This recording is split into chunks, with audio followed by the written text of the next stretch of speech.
അസ്സലാമു അലൈക്കും. Welcome to Sayed kitchen. ഇന്ന് നമ്മൾ ഉണ്ടാക്കാൻ പോകുന്നത് ഒരു ചേനത്തീയലാണ്.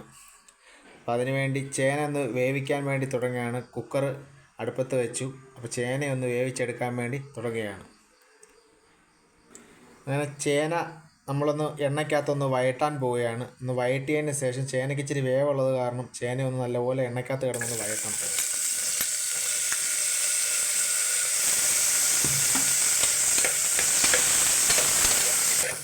നല്ലപോലെ എണ്ണയ്ക്കകത്ത് ഇട്ട് നമ്മളൊന്ന് വഴറ്റുകയാണ്.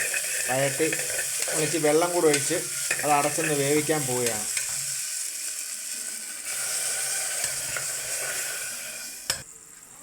അങ്ങനെ കുക്കർ അടച്ചതൊന്ന് ഒരു 10 മിനിറ്റ് ഒന്ന് വേവിക്കുകയാണ്.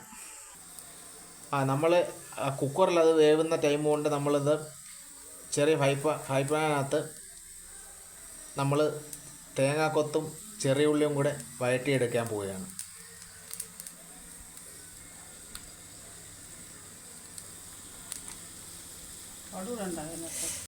അങ്ങനെ ശകലം ഉലുവയും ശകലം കടുവും കൂടി ഇടുകയാണ്.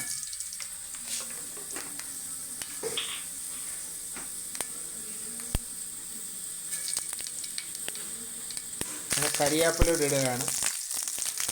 അത് കഴിഞ്ഞ് ഇഞ്ചിയും വെളുത്തുള്ളിയും കൂടി തേങ്ങാക്കൊത്ത് ഇടുകയാണ്.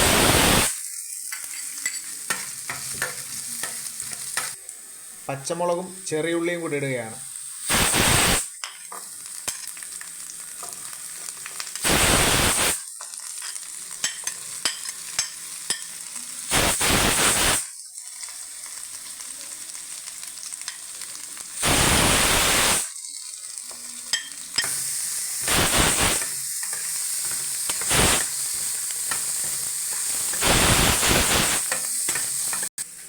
പിന്നെ അരമുറി തേങ്ങയും പെരുംജീരകവും കൂടെ നമ്മൾ വറുത്തതാണ്. അത് നമ്മളൊന്ന് അരച്ചെടുക്കാൻ പോവുകയാണ്. അങ്ങനെ നമ്മളിത് വഴണ്ട് കഴിഞ്ഞു. നമ്മളിനി മുളക് പൊടിയും മല്ലിപ്പൊടി ഇച്ചിരി മഞ്ഞൾപ്പൊടിയും കൂടി ഇടുകയാണ്.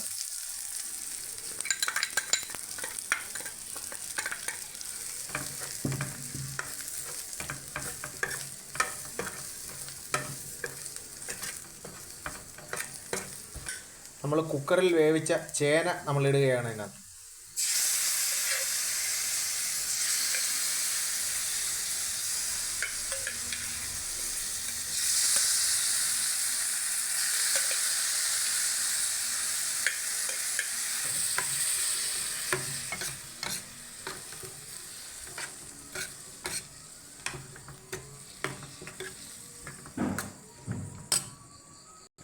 നമ്മൾ തേങ്ങ അരച്ച് വെച്ചത് ചേർക്കാൻ പോവുകയാണ്.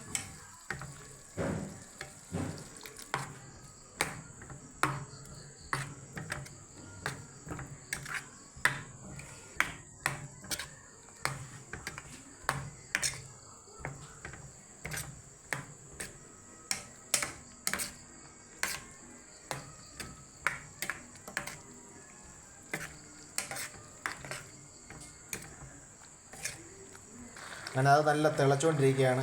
നമ്മൾ ശകലം പിഴുപുളി നമ്മൾ അതിനകത്തോട്ട് ചേർക്കുകയാണ്. പിഴുപുളിയുടെ വെള്ളമാണ്. ഒരു ശകലം കരിയാപ്പിലൂടെ ഇടുകയാണ്.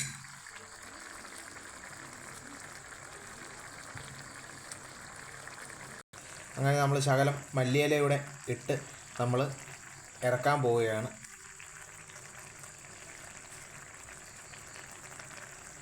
അങ്ങനെ സ്വാദിഷ്ടമായ ചേനത്തീയൽ റെഡിയാണ്. ഇത് കൂട്ടി നമുക്ക് അപ്പം തിന്നാം, ചപ്പാത്തി തിന്നാം, ചോറ് കഴിക്കാം.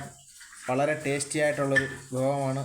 എല്ലാവരും ടെസ്റ്റ് ചെയ്ത് നോക്കിയിട്ട് ഷെയർ ചെയ്യുക, കമൻറ്റ് ചെയ്യുക. അസ്സലാമു അലൈക്കും.